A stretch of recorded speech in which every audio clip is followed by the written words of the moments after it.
मनीषा रेसिपीमध्ये तुमचं स्वागत आहे। आता आपण कैरीचं गोड चटणी करणार आहे। त्यासाठी कैरी पाण्यात बुडेल, देठा बुडेल इतक्या पाण्यात 1 तास ठेवली होती। नंतर स्वच्छ धुवून तिचे असे बारीक काप केलेले रफली, आणि ते आपल्याला मिक्सरमध्ये जाडबारीक पाटून म्हणजे क्रश करून घ्यायचं आहे त्याचं।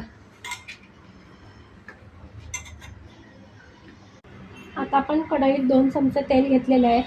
मोहरी घालायची आहे,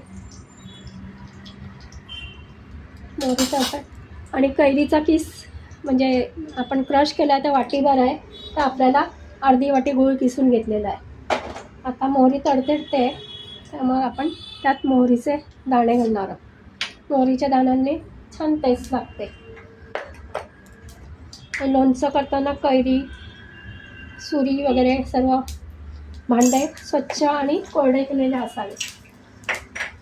आता छान आपण ते तडतडत आहे, मोहरी पण चांगली फुटली आहे, हिंगाचा सुगंध आला आहे। आता आपण हा क्रश टाकणार आहे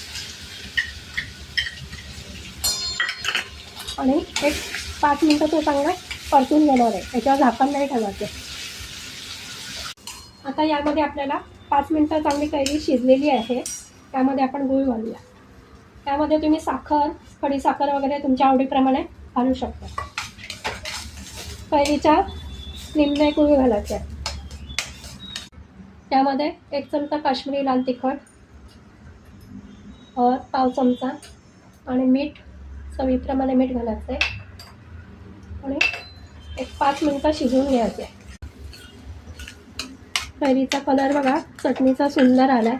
ही चटणी तुम्ही डाळ भाताबरोबर, खिचडी बरोबर, पराठ्याबरोबर, पावला सुद्धा लावून जॅमसारखं खाऊ शकता। लहान मुलांना सगळ्यांना आवडेल। उन्हाळ्यात तोंडाला चव नसले की चटणी छान चवीला लागते। एक 5 मिनिटं शिजवून मग उतरून घेणार। आपला झटपट कैरीचा आंबट गोड क्रश तयार आहे। रेसिपी आवडल्यास लाईक, शेअर आणि सबस्क्राईब करा। धन्यवाद।